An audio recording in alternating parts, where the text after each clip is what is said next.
CAA உள்ளிட்ட குடியுரிமை சட்டங்களுக்கு ஆதரவாக வாக்களித்த எடப்பாடி பழனிசாமி சிறுபான்மையினரோடு கூட்டணி வைப்பது அவர்கள் காதில் பூசுற்றும் வேலை என்று மனிதநேய மக்கள் கட்சித் தலைவர் ஜவாஹிருல்லா விமர்சித்துள்ளார்.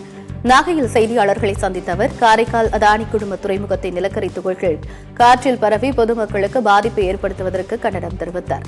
தொடர்ந்து பேசிய அவர், சிறுபான்மை மக்களை வெறும் வார்த்தைகளை மட்டுமே சொல்லி எடப்பாடி பழனிசாமி ஏமாற்றியது மட்டுமல்லாமல் சசிகலா, தினகரன் என யாருக்கும் உண்மையாக இருந்ததில்லை என கூறினார்.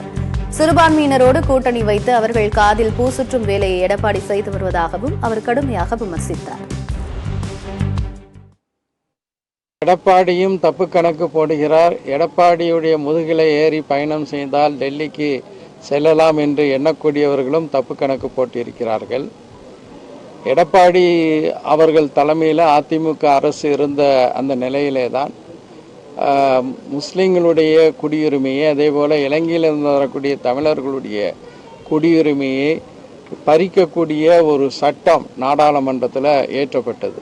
11 நாடாளுமன்ற உறுப்பினர்களையும் சிஏஏக்கு ஆதரவாக வாக்களிக்கும்படி எடப்பாடி பழனிசாமி அதிமுக சொன்னது. அதனால் அதற்கு ஆதரவு அதிகமாக 116 வாக்குகள் ஆதரவாகவும் 105 வாக்குகள் எதிராகவும் மாறக்கூடிய ஒரு சூழலில் அந்த சட்டம் நிறைவேறியது. எனவே சிறுபான்மை மக்களை ஏமாற்றுவதற்காக வார்த்தைகளை சொல்கிறாரு.